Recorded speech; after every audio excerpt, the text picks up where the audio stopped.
In October 2011, construction workers in Queens, New York were digging the foundation for a new home when their shovels struck something solid. At first, they thought it was an old metal pipe.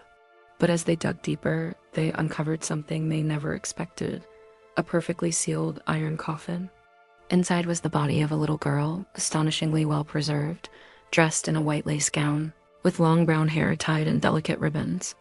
Her small hands were folded gently across her chest. Her skin still looked soft, her eyelashes still visible. For a moment, the workers thought they had discovered a recent crime scene. But the truth was far older. The girl had been buried for more than * 150 years. The coffin was an extremely rare Fisk iron coffin, a cast iron, human-shaped burial container invented in the 1840s, designed to preserve bodies for long transport during epidemics. Only a few hundred were ever made, and even fewer survived intact. This one had protected the girl from decay for a century and a half. She was estimated to be around 10 years old. Investigators and archaeologists stepped in. They gently cleaned the coffin, revealing a glass viewing window that allowed Victorian mourners to look at the deceased's face. Through that window, now cloudy with age, they saw her small, peaceful expression. The girl became known only as ***, the Iron Coffin Child. For months, no one knew her name. No one knew her story. Experts studied her clothing, a fine hand-stitched white dress, carefully made.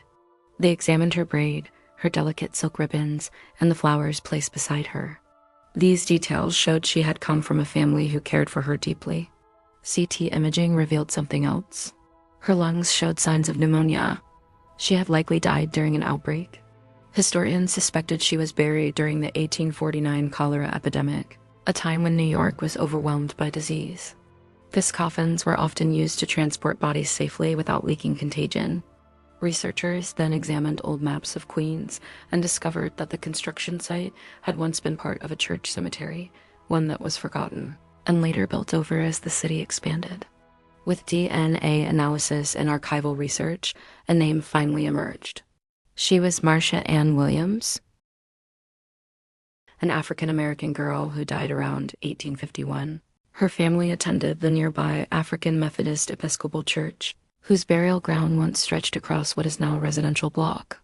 Marcia's family had chosen the iron coffin not because they were wealthy, but because they wanted to protect her on her final journey, an act of love that preserved her far beyond their lifetimes. Her discovery brought her story back to life. She was reburied with respect, surrounded by a community she never knew she would touch. Historians now refer to her as a symbol of dignity, resilience, and forgotten histories. For over 150 years, the city changed above her.